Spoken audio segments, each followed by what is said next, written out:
올라온 2층 방에서 밖을 내다보면 온갖 나무들이 하루가 다르게 나뭇잎이 크고 있는 아름다운 자연을 볼 수가 있습니다. 대지로부터 물을 빨아올려 수많은 잎들에 공급하고 낮에는 하늘 기운을 받아 어떤 태풍이 불어도 잎이 떨어지지 않게 단단히 지키려고 준비하고 있습니다. 나무들을 보면서 마음에는 법식을, 몸에는 음식을 주어 수많은 수년 경계에 흔들리지 않고 성품의 본래 자리를 지켜야겠다고 다짐합니다.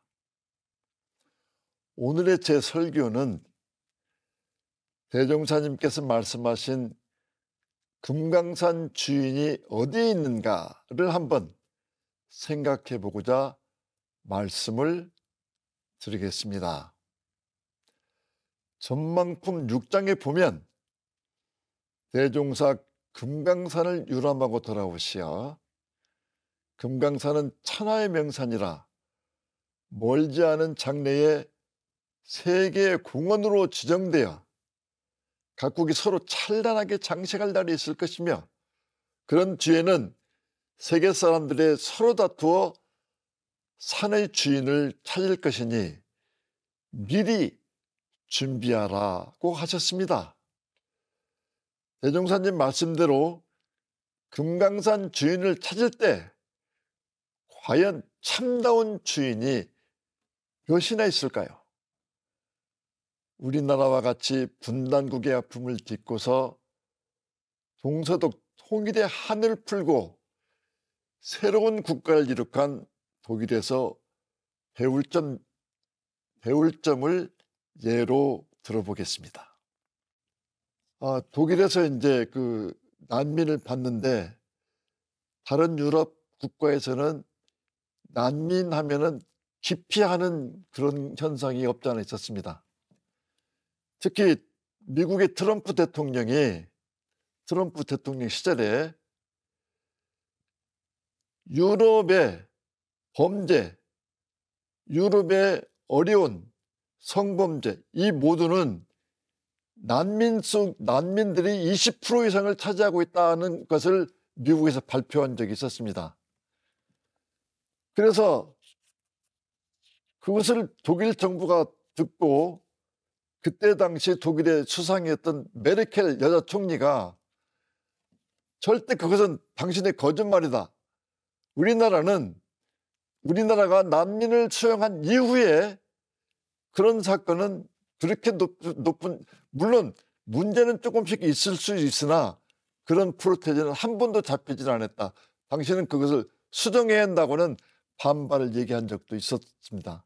그 다음에 이제 그 난민들을 봤는데 물론 시민들도 그렇게 어떻게 하면 우리가 다 받을 수 있는지 했지만은 중고등학생들이 전부 하나같이 길거리에 나와서 난민 어린이도 오면은 우리가 그들에게 줄 수 있는 선물이 충분히 있으니까 얼마든지 오라. 그런데 그런 대답 시위도 있었다고 그럽니다. 2020년 9월 그리스에서 15,000명 정도가 수용된 시리아 난민촌에서 대형 화재가 났답니다. 화재 대재앙 후 그 사람들이 갈 곳이 없이 아주 비참한 생활을 하고 있을 때 독일에서 제일 먼저 손을 내밀었습니다. 독일 정부가 2,700명을 받겠다고 성명을 발표했습니다. 그러자 수도 베를린을 포함해서 독일 40여 개 도시에서 시위가 벌어졌습니다. 아니 어떻게 2,700명만 받을 수 있느냐? 남아있는 사람들은 어떻게 하느냐? 전원 다 수용해라고 하는 시위였습니다. 2013년부터 지금까지 독일은 1,000만 명의 난민을 받았다고 합니다. 2020년 10월 3일 독일 통일 30주년 기념식에서 슈타인마이어 대통령이 지금 우리는 역사상 존재했던 모든 독일 국가 중에서 최고의 독일에서 살고 있다고 하면서 Das beste Deutschland, 최고의 독일이라고 했습니다. 사람은 쉽게 변하지 않는다고 합니다. 심리학에서 사람의 마음에 핵심 감정이 있는데 그 감정은 변하기 어려운 것으로, 다른 말로서 쌀가마니는 어디를 찔러도 쌀만 나온다는 표현이 있습니다. 즉 사람은 쉽게 변하기 어려운 것이라고 합니다. 과연 그럴까요? 독일은 1914년부터 18년까지 4년간 세계 1차 대전을 일으켜 패전하고 엄청난 배상금을 승전국에 보상했습니다. 또 그 후로 25년 만에 1939년 9월 1일 폴란드를 침공하면서 다시 세계 2차 대전을 발발시켜서 인류 역사상 최고의 인명살상을 일으켰습니다. 패전 후 1945년 독일 누른베르크 전범 재판에서 나치 지도부와 군 수뇌부 24명이 재판을 받으며 하나같이 나는 잘못이 없다, 다만 국가의 명을 따랐을 뿐이라고 똑같은 변명으로 일관했습니다. 세계적으로 온갖 잘못된 역사를 가지고 있었던 독일이 1968년 프랑스 근대혁명을 영향을 받아서 새로운 독일 국가를 탄생시키는데 총력을 쏟아부었습니다. 통일의 밑기름을 마련한 소독 총리 빌리 브란트는 1972년 12월 7일 폴란드 수도 바르샤바의 2차 대전 시기에 희생된 유태인 유령비 앞에 헌화하던 중 무릎을 꿇었습니다. 그것은 브란트 총리가 나치에 의해서 희생된 유태인들에게 올린 친정 어린 사죄였습니다. 많은 언론은 브란트의 이 모습을 무릎을 꿇은 것은 한 사람이었지만 일어선 것은 독일 전체였다고 평가를 받기도 했으며, 이로 인하여 새로운 독일, 새로운 도덕 국가로 나아가는 문을 열게 됩니다. 세계적 여론조사 기관인 갤럽이 조사 결과 2015년 이래로 가장 도덕적인 국가로 평가를 받고 있습니다. 철저한 반성과 새로운 각성으로 도덕 국가를 건설한 독일에서 금강산 주인이 될 자격을 갖추는데 크게 배울 점이 우리에게 있다고 생각합니다. 우리 모두가 새롭게 변하지 않고서는 금강산 주인은 다른 나라에 있다고 볼 수도 있습니다. 교단 4대 초태를 맡고 있는 원불교 가족 전체가 크게 각성해야 할 때입니다. 독일은 아침 식사를 빵으로 하는데 저녁에 빵을 사다 놓는 것이 아니라 꼭 아침 일찍에 빵집에 가서 빵을 사오는 것을 제가 발견했습니다. 그러니까 아침 빵을 꼭 새벽에 아침에 가서 빵을 사다가 식구가 먹는 이제 그런 그 생활 모습을 보면서 저도 이제 거기에 따라가기 위해서 아침에 이제 빵집에 가서 빵을 사는데, 이제 조금 다니다 보니까 어떤 모습을 제가 발견했냐면, 동네 사람인데 빵집이 다 이웃집 사람들인데, 같은 동네 사람들인데 빵집에 아침에 새벽에 나오는데 어느 사람이든 슬리퍼를 끌고 나오는 사람이나 맨발에 슬리퍼를 끌고 나오는 사람들이나 추리닝 같은 아주 그 집에서 입는 그 허드레 옷을 입고 오는 사람을 제가 발견하지 못했습니다. 그래서 제가 한번 독일 사람들에게 물었죠.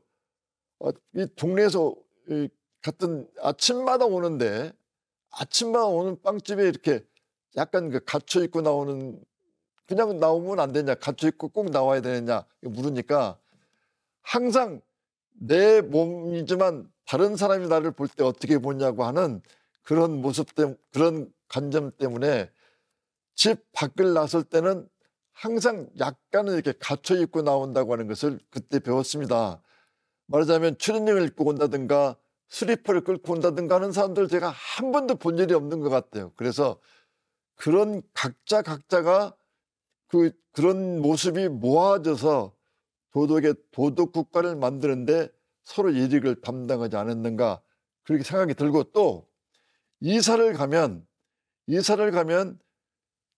그 지역의 지도를 찾아가지고 큰 건물은 어디 있고 어디는 어디로 가고 이런 것을 공부를 하고 있는 모습을 제가 한번 발견했어요. 그래서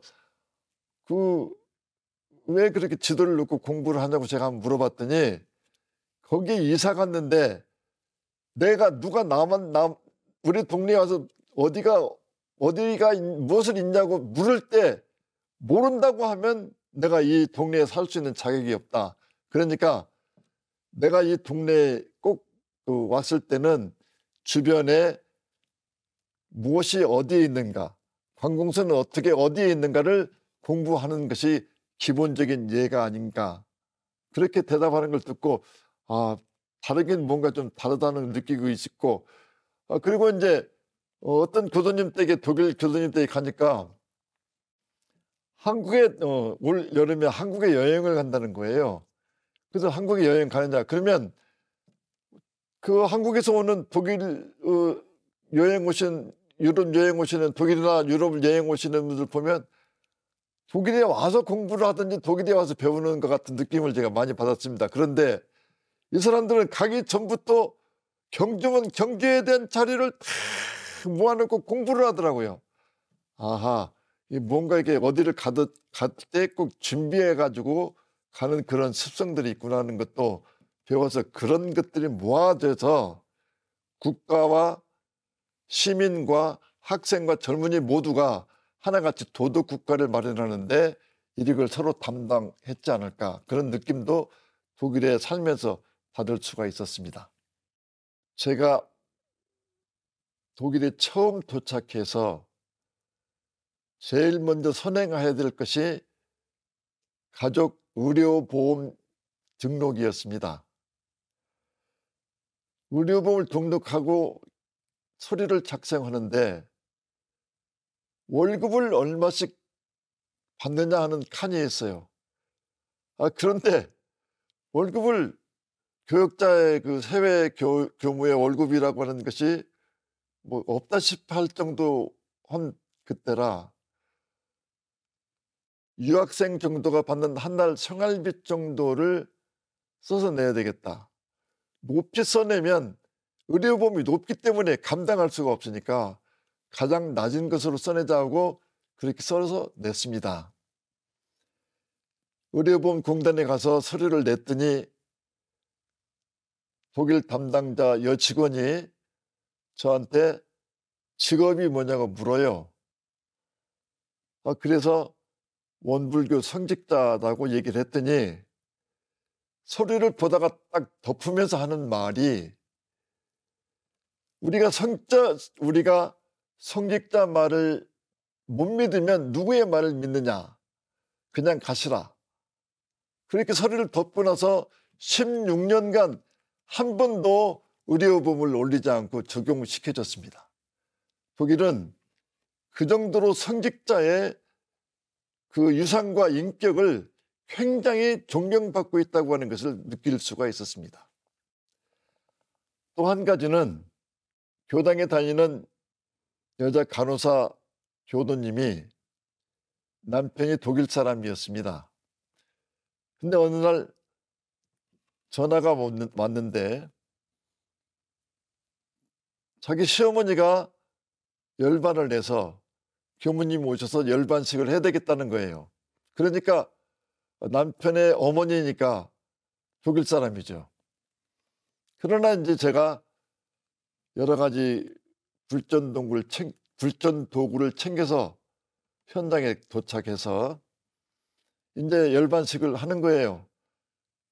전부 다 한국어로 하고 천도법문도 한국어로 하고 전부 다 한국어로 하고 다 끝나고 났더니 남자 남편이 우리 교도 그 남자 남편이 저한테 독일말로 Ich habe eine Frage, 즉 내가 교무님께 질문이 하나 있다 그래요.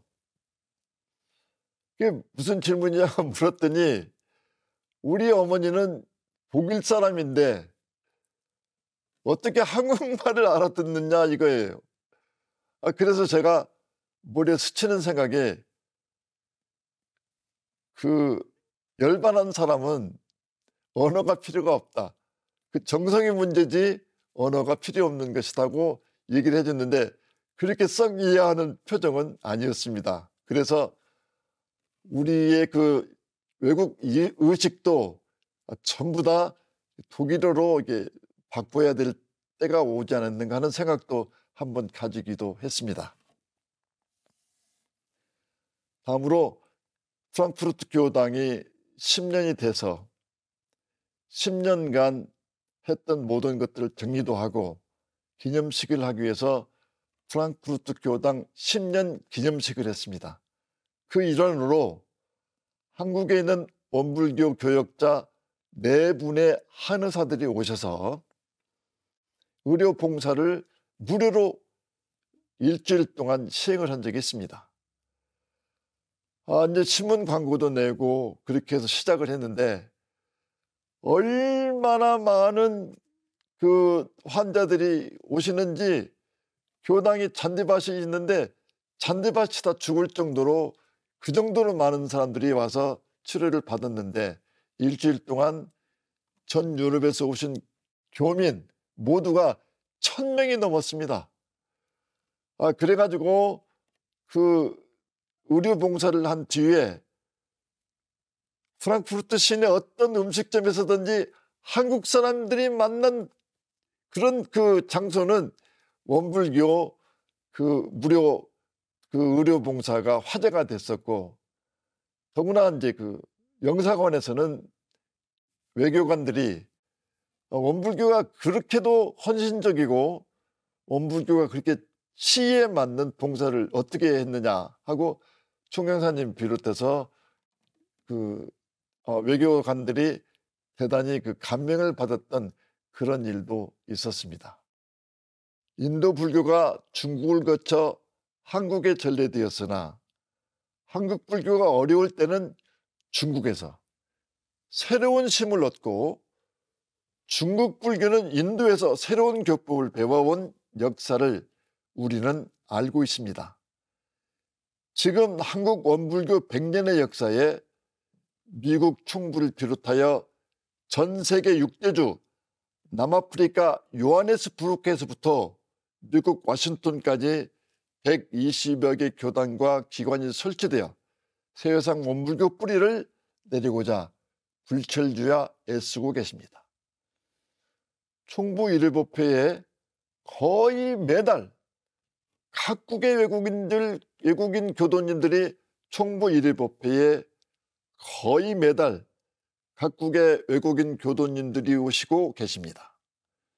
대종사님께서 금강산 같은 인격을 갖추기 위하여 구축해 주신 법문을 심도 있게 실행에 옮겨서 어서 적공을 해야 할 때라 생각이 됩니다.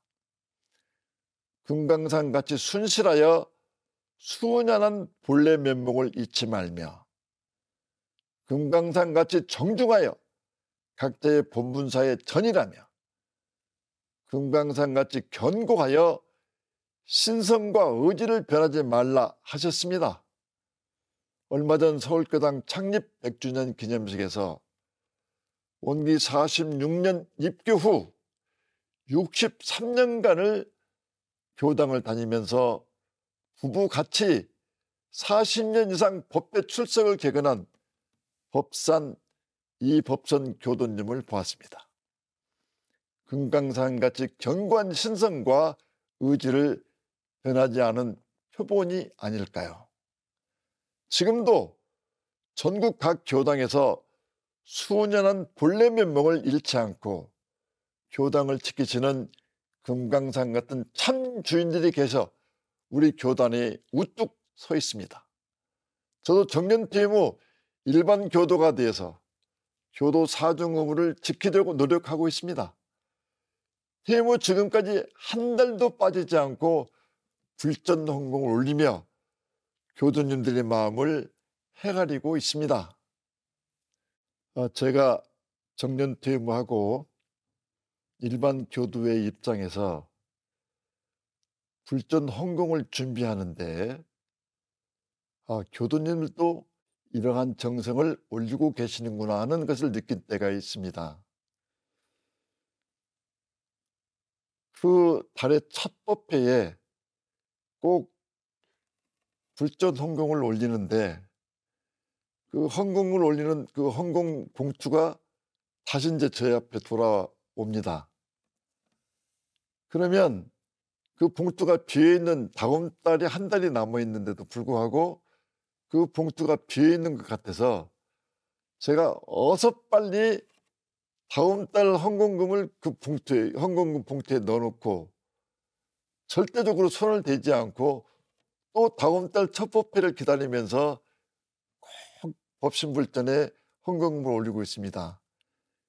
그래서 제가 일선교당 겸으로 이렇게 닦아왔지만은 교도님들이 불전 헌공하는데 이렇게 정성을 다해서 하는구나 하는 것을 제가 정년 퇴임하고 나서 느낄 수가 있었고, 또 한 가지는 제가 이제 정년 퇴임을 하고 났는데 어느 때 한때 제 마음에 느낌이 온 것은, 자, 40년 이상을 일선교당에서 온불교 대종사님의 말씀을 전했는데 너는 어떤 것을 어떻게 실행했으며 진리의 인식을 어떻게 하고 있느냐, 이게 제 마음으로 들어온 적이 있었습니다. 그래서 이제 크게 반성하면서 이렇게 일생을 보내서는 안 되겠다 싶어서 정년퇴임 이후에 다시 한번 새롭게 교리 공부를 시작했습니다. 거기서 제가 얻은 그 교리 공부의 어떤 그 다른 길이랄까 하는 것을 제가 늦게나마 잡은 것은, 어떤 기도, 선, 그다음에 불공, 이런 어떤 것을 하나를 잡아가지고 거기에 온통 힘을 다해서 내가 이러면 되겠다 싶을 정도로 공부도 하고 실행도 하고 해보니까 다음으로 옮겨가는 것을 느낄 수가 있었습니다. 마치 흐르는 물이 흐르면서 웅덩이에서 물이 차면 다음으로 내려가고, 또 다음에 물이 차면 다음으로 내려가고 해서 장강으로 가고 있듯이, 그렇게 한 가지를 잡아서 모든 것을 힘을 다해서 실행해보고 연마하고 갈고 닦고 반성해보고 그랬더니 그 물이 차는 것을 제가 느낄 수 있었습니다. 그러니까 우리 모두는 교법을 넓게 생각하고 넓게 하려고 생각하는 것보다는 어떠한 테마를 하나 딱 잡아서 내가 이번에는 어떻게 해서든지 불공, 천지, 부모, 동법, 법률전, 사언전 불공을 어떻게 할 것인지, 어떻게 해야 잘하는 것인지, 어떻게 해야 모든 사람들에게 혜택이 가고 복록이 갈 수 있을 것인지, 그것을 한번 이렇게 테마별로 잡아서 열심히 공을 들이면 다음 단계로 넘어가는 것을 볼 수 있었습니다. 그것은 제가 이제 아침 손을 빼놓지 않고 어느 때 어디를 가서든지 꼭 챙기고 있는데, 선이 조금 잘 된다 싶고 선이 좀 든든하다 싶을 때 어떤 생각이 드냐면 어떤 정착된 심이 생기니까 공익심으로 연결이 되더라고요. 그래서 남의 일이 남일 같지 않고 하나 같은 느낌이 들고 그래서 대종사님께서 정을 세운 후에 영구추사가 같이 움직인다고 하는 말씀이 제가 그때서 느끼고 공감할 수가 있었습니다. 일상수행요법에 공익심 없는 삶을 공익심 있는 삶으로 바꾸자겠지만 공익심만 잡고 움직인다면 끝이 있고 고비가 있을 건데 그러나 내가 갖고 있는 가장 기본적인 그 마음이 정비가 됐을 때 공익심도 따라서 오래가고 길게 간다고 하는 것을 느낄 수 있는 그런 교리적 체험도 정년 후에 느낄 수가 있었습니다. 다음, 이론상 진리에 대한 부분은 어떻게 생각하면 내가 진리가 없어서도 내가 살 수 있는 길이 있을까 하는 생각이 들어서 그러면 진리라고 하는 것을 어떻게 인식할까 하다가 진리라고 하는 것은 나를 떠나서는 있을 수가 없다고 하는 인식이 들어오기 시작했어요. 그러면 도라고 하는 부처님이라고 하는 게 다른 데가 있는 게 아니라 도와 부처는 나에게 있다고 하는 것을 느낄 때가 있었습니다. 내가 도의 마음을 갖고 있고 내가 부처의 마음을 갖고 있지 따로 있는 것이 아니구나 하는 생각이 들어서 어디든 보이는 곳, 보이지 않는 곳, 숨어있는 곳, 숨어있지 않는 곳 어디를 당하나 그 마음이 여여하게 움직이니까 교리가 한결 심이 되고 큰 성사가 되는 것을 느낄 수 있었습니다. 39세에 열반하신 각산 신도영 교우님께서 혹시 금강산 주인의 자격은 이러해야 한다는 법문을 제가 발견했습니다. 문화명자 도고해 나의 이름을 듣는 사람 고해를 건너고 견화형자 성정각 나의 모습을 보는 사람 정각을 이루리라 하셨습니다. 정산종무사님 법문에 공부하는 동지라야 영겁의 동지가 되나니 일시적인 사업이나 이해만으로 맺어진 인연은 풀어주기 쉽나니라 하셨습니다. 원불교 교도 모두가 금강산의 관리자요 금강산의 주인입니다. 통일이 되어 금강산이 세계의 공원이 될 때 당당히 같이 나아갑시다.